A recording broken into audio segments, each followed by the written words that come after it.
he wasn't met with a welcoming hug. What greeted millionaire Richard Warren after a 2-month business trip wasn't a smiling child, but the sound of his 7-year-old daughter begging for mercy from the kitchen floor. He stood paralyzed in the doorway, his suitcase still in hand. His little girl, Sophie, was on her knees amidst a pile of scattered trash. Food scraps and filthy wrappers matted her blonde hair as she trembled, her small hands covering her head. "Mommy, I'm sorry, please. I'm sorry." Sophie's voice was shattered, choked with tears. Standing over her, holding the plastic garbage can, was Isabel, his wife of only 7 months. Her face, usually so sweet and gentle, was twisted with cold fury. Richard had just flown in from Paris, a perfect porcelain doll in his luggage, imagining this exact moment. He'd imagined Sophie's bright eyes and her arms wrapped tightly around his neck. Instead, he was met with this nightmare. The house was silent, orderly, but the kitchen reeked of terror. He dropped the gift. As he stared at the scene, a cold dread washed over him. This wasn't the first time this had happened. What city are you watching this video from, and what time is it? By the way, if you're enjoying my videos, I'd be so happy if you could subscribe to my channel and like this video. Richard lunged forward, his voice cracking through the kitchen like a gunshot. "What the hell are you doing, Isabel?" Isabel jumped, dropping the empty trash can. In an instant, the cold fury vanished, replaced by a mask of shocked tears. "Richard, you're home," she cried, rushing to him. I was just trying to teach her manners. She's so stubborn, she never listens. I'm at my wit's end. I was just trying to show her that food isn't something to be wasted." Richard stared at her, his mind unable to process the lie. He looked past her to Sophie, who was still balled up against the cabinets, refusing to look at him. She was just filthy. "Get out of the kitchen, Isabel. Just go." "But Richard, honey, it's not what it looks like. I said go." Isabel recoiled as if struck, her face a mask of wounded innocence, and fled the room. Richard's legs felt like lead as he crossed the kitchen. He knelt, his expensive suit jacket scraping against the tiled floor. "Sophie, sweetheart?" She wouldn't look up.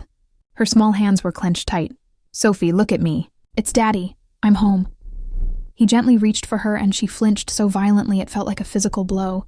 "No, I'm sorry. I'll be good," she whispered into her knees. "You are good, baby." "You are," Richard said, his throat tightening. He gently brushed the wet coffee grounds from her hair. He pulled her into his arms, and his heart broke.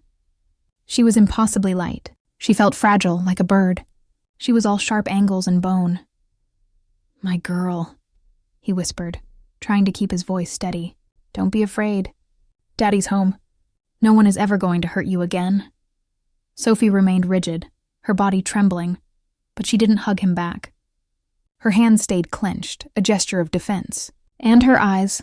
Her eyes avoided his, as if she was terrified of the very man she had once trusted more than anyone. Richard lifted her. She weighed nothing.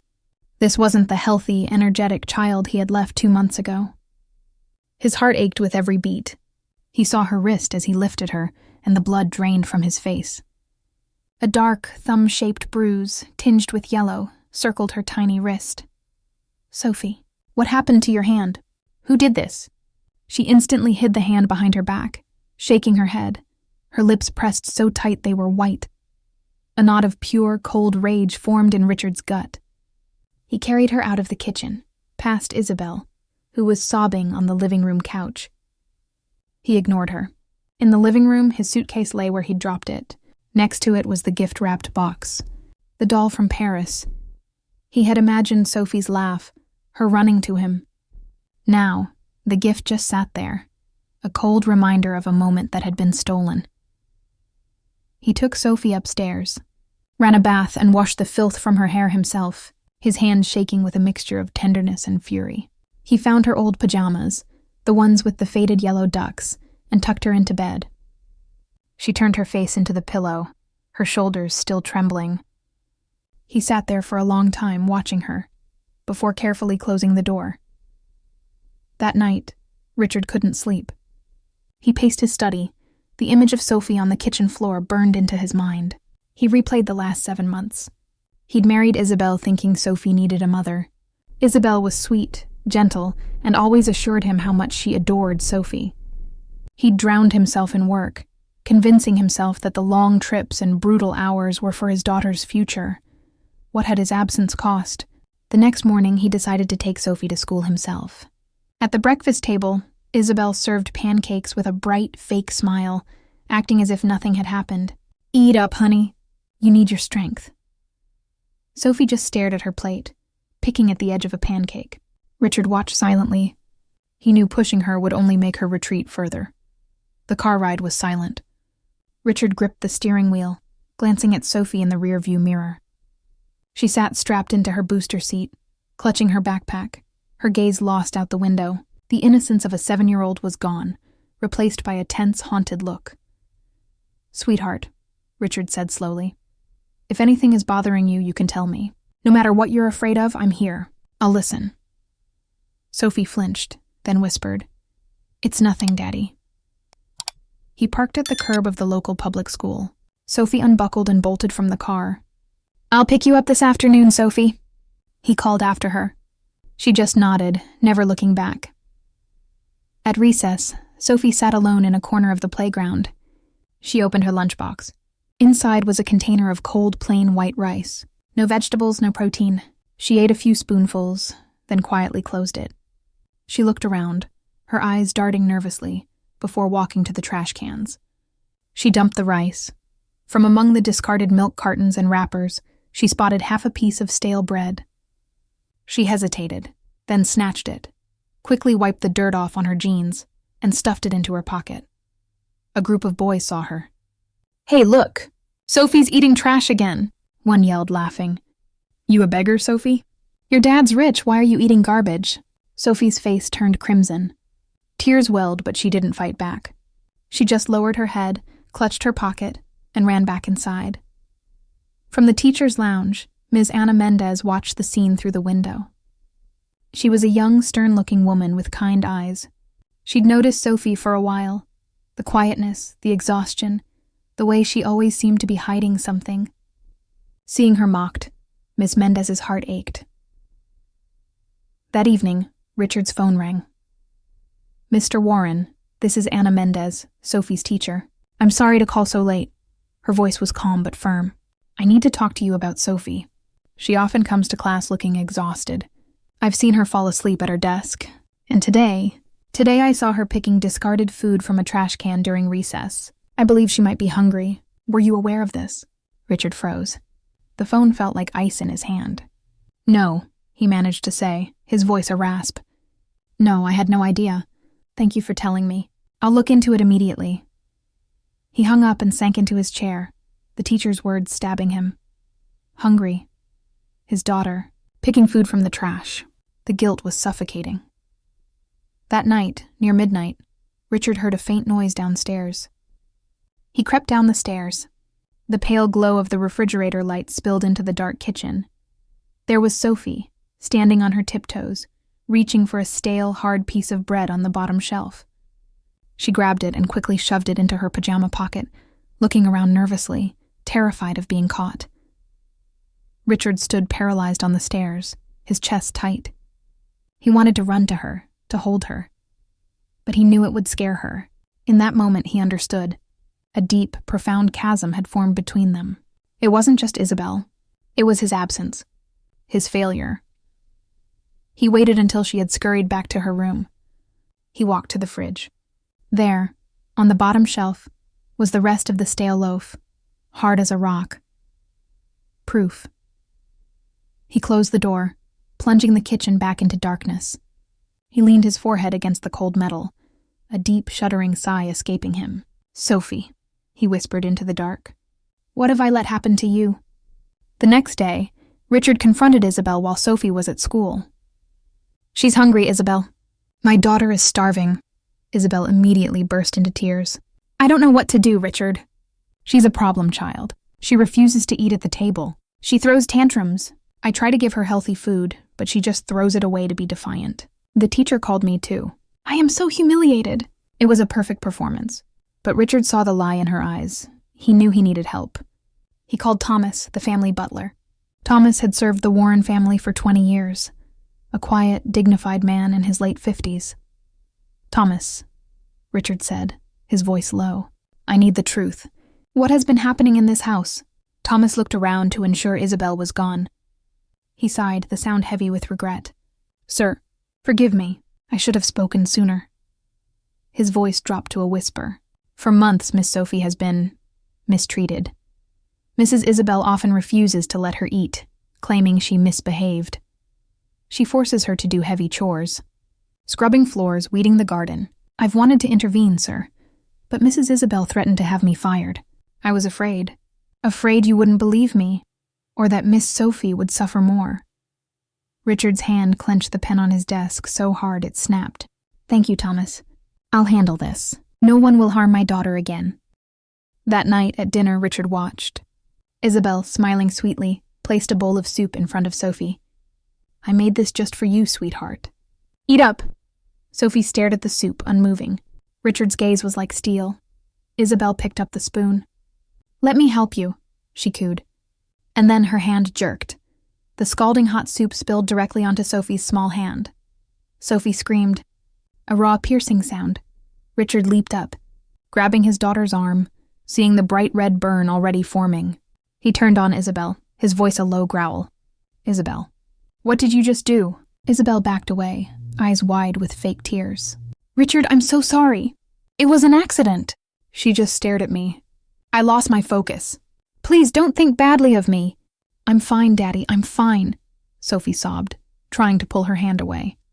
Richard picked her up and carried her to the sink, running cold water over the burn.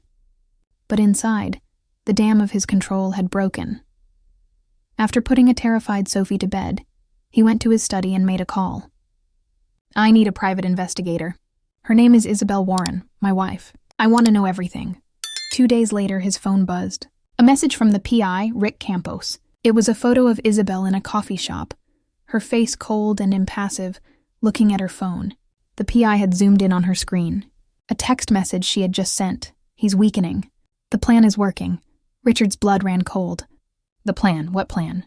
And who was she texting? A few days later, his brother Lucas Warren stopped by. Lucas was Richard's younger brother, impeccably dressed, with a politician's smile that never quite reached his eyes. "Richie, heard you were back," Lucas boomed, pulling him into a hug. He then knelt. "And there's my favorite niece. Come here, Sophie, give your Uncle Lucas a hug." Sophie froze. She clutched Richard's leg, hiding her face, trembling. Lucas's smile tightened for a fraction of a second. "Shy, huh? You've been too busy, Richard. A kid needs stability. Isabel is a good woman. You're lucky to have her." Richard just stared at his brother. "Sophie doesn't like her." "Kids are dramatic," Lucas said, waving a dismissive hand. "She just needs a firmer hand. You're too soft on her." Richard felt Sophie's small hands gripping his pants, and he put a protective hand on her head. The next day, Richard came home early. He passed Isabel's bedroom and noticed her door was ajar. He pushed it open, but the room was empty.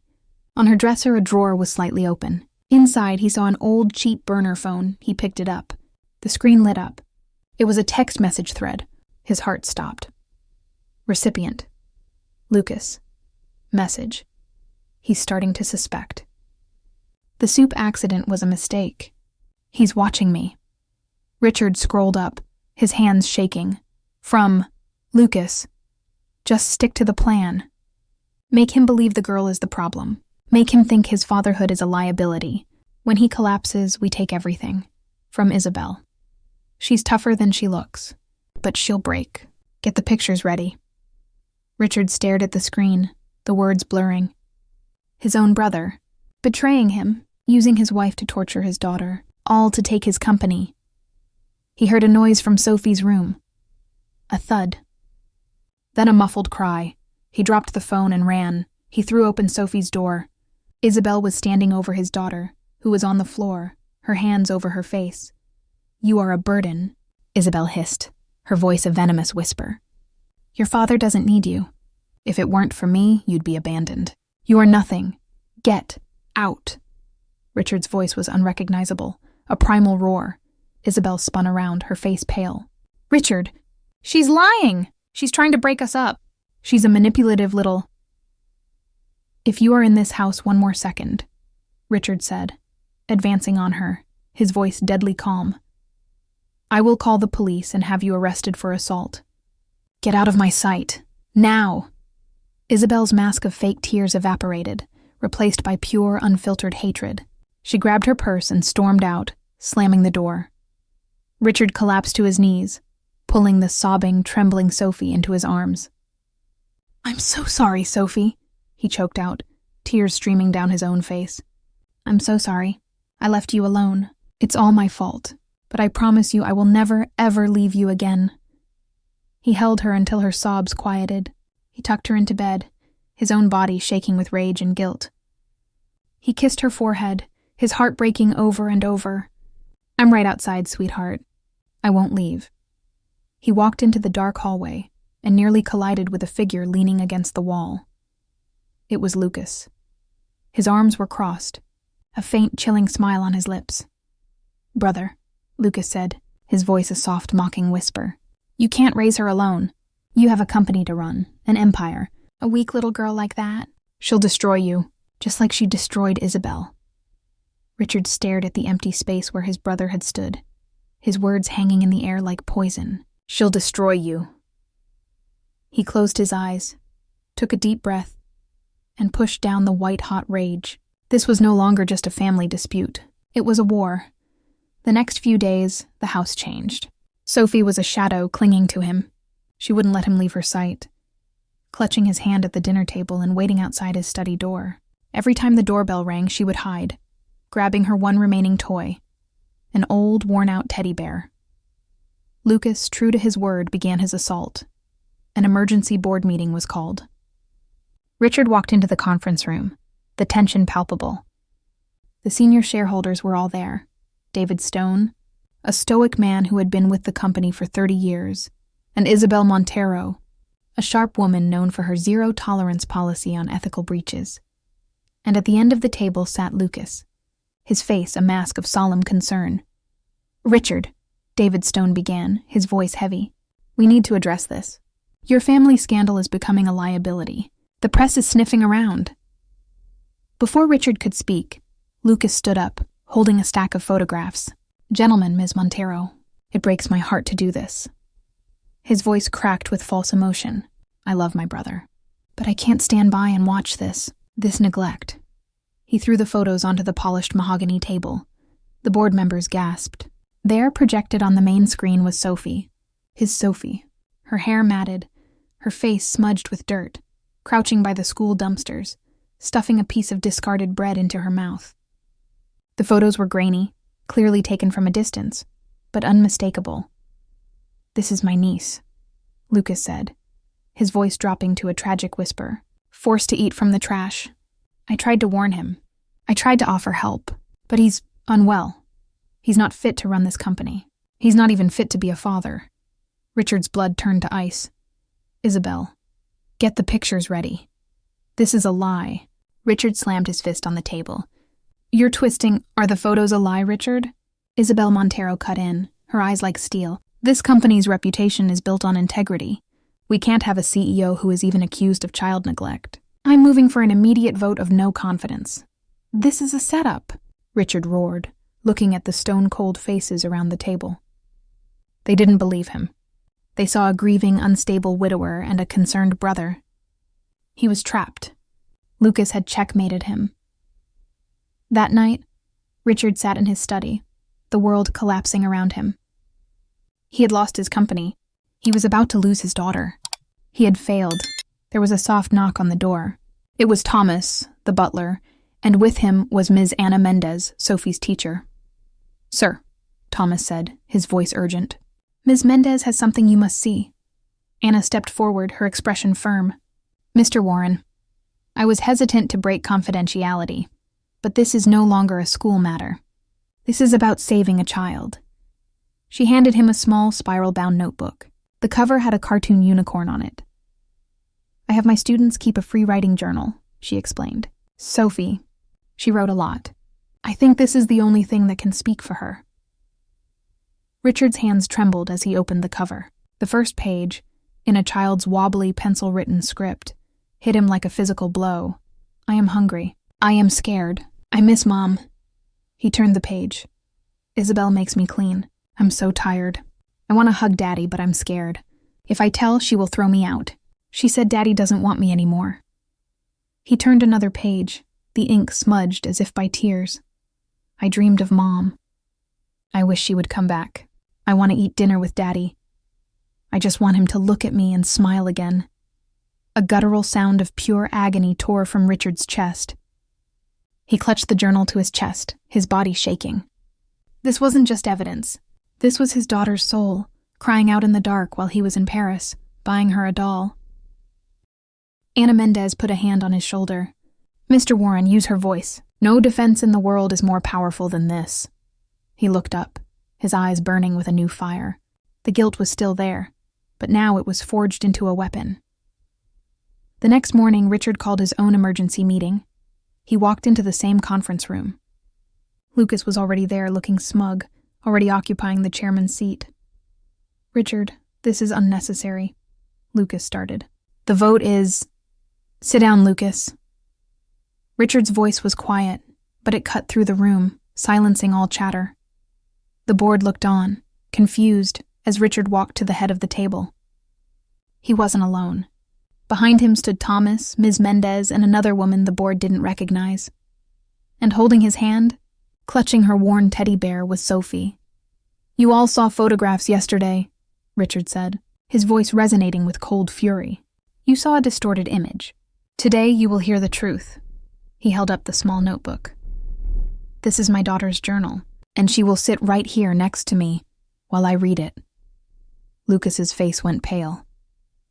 For 10 minutes, Richard read. He read about the hunger. He read about the fear. He read about Isabel's threats, about scrubbing floors, about Sophie's desperate wish that her father still loved her. The room was deathly silent. Isabel Montero had tears streaming down her face. David Stone was staring at his hands, his jaw clenched. Lies, Lucas suddenly shouted, jumping to his feet. His face was a blotchy red. That's forgery. A child scribbles. He's manipulating you. He's using the girl to cover his own failures. I saw it. Thomas's voice, though quiet, was firm. All eyes turned to the butler. I saw Mrs. Isabel deny Miss Sophie food. I heard her crying, night after night, asking, Is Daddy going to leave me too? I kept silent, sir, because I was afraid for my job. He looked at Richard, his eyes filled with shame. I will not be silent anymore. And I found this journal, Ms. Mendez said, stepping forward. I saw the bruises. I saw her hoard food. This is not a scribble. This is a cry for help. A third woman, Linda, the mother of one of Sophie's classmates, stood up. I saw it too. I saw her at the park. Her stepmother was screaming at her. I didn't want to interfere. I regret it every day. What is written in that book? It's the truth. The entire board turned as one to stare at Lucas. His mask of concern was gone, replaced by a twisted mask of pure rage. You, all of you! You're being fooled by her, he screamed, pointing a shaking finger at Sophie. He stole everything from me. Since we were kids, our parents always loved him more. He got the company, he got the perfect life, and now you're letting him use this. This brat to ruin me! He slammed his hands on the table. No, I won't let you. I'll make sure you lose everything, Richard. I swear it. In a fit of blind rage, Lucas shoved his chair back and stormed out of the conference room, slamming the door so hard the walls shook. A heavy silence fell. Lucas hadn't just been accused. He had confessed. Richard sank into his chair, pulling Sophie onto his lap. She buried her face in his chest, and he held her, shielding her from the stares. David Stone cleared his throat. Richard, on behalf of this board, we are profoundly sorry. What do you need from us? Richard looked up, his eyes hard as diamonds. I need a lawyer, and I need someone to call Detective Riley at the 19th Precinct. Richard didn't just defend himself. He counterattacked. He handed over the burner phone and all his suspicions to Rick Campos, his PI-turned-lawyer. 2 days later, Campos walked into Richard's office. It's done, and it was worse than we thought. What do you mean? Lucas wasn't just trying to oust you with a smear campaign. He was actively sabotaging the company. That burner phone, he and Isabel weren't just plotting against you. They were communicating with our top competitor in Asia.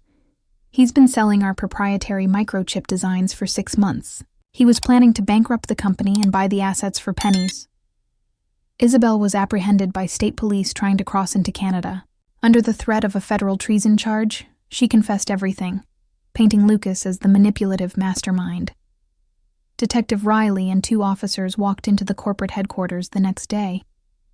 They didn't use the executive elevator. They walked straight across the open-plan office in front of hundreds of employees. Lucas was on a call, screaming at someone, when he looked up and saw them. His face turned the color of ash. "Lucas Warren," Detective Riley said, his voice booming across the floor. "You're under arrest for corporate espionage, conspiracy to commit fraud, and felony child abuse." The metallic click of the handcuffs echoed in the silent office. As they led him away, Lucas stared at Richard, who stood watching from his office doorway. Lucas's face was a mask of defeated hatred. "You'll regret this, Richard. You killed your own brother." "No, Lucas," Richard said, his voice flat and cold. "You killed yourself. The trial was swift. The evidence was overwhelming. The emails, the bank transfers, the testimonies from Thomas and Ms. Mendez, and Isabel's full confession." The judge, a stern woman who had seen it all, looked down at Lucas. "For your crimes against this company, I sentence you to 20 years. For your conspiracy and complicity in the systematic psychological torture of a 7-year-old child, I am adding 25 years in federal prison." The gavel cracked. Lucas, his face hollow, looked at Sophie, who was sitting with Richard.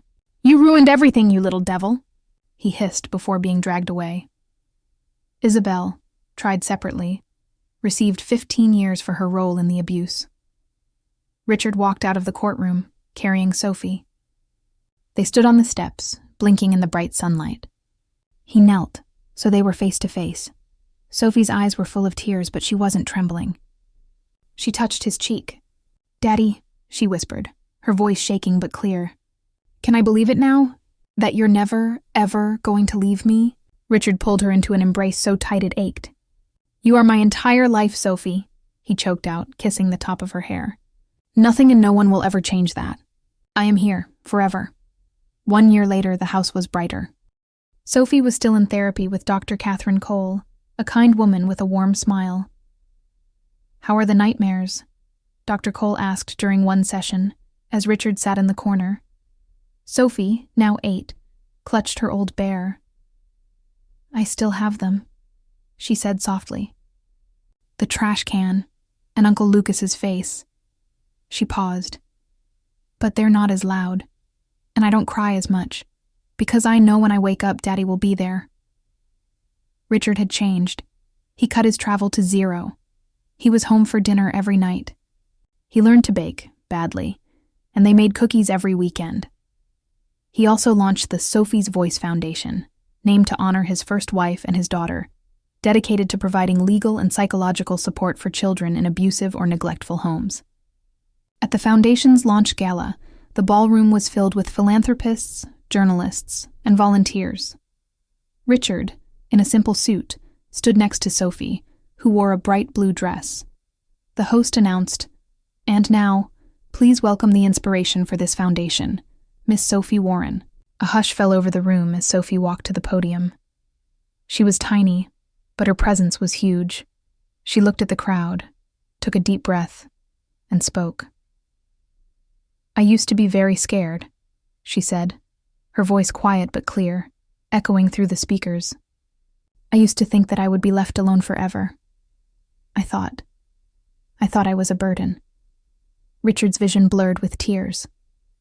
"But my daddy stayed," she continued, a small smile appearing. "He found me. He showed me the light. And today, I want to tell all the other kids who are scared like I was, you are not alone. There are people who will listen. They will protect you." She looked out into the sea of faces and found her father's. "I love you, Daddy." Richard couldn't hold back. He walked onto the stage, past the applause, and swept his daughter into his arms, holding her tight as the cameras flashed. The shadows that had nearly destroyed them were finally gone. Richard kissed her hair. "You're my miracle, Sophie."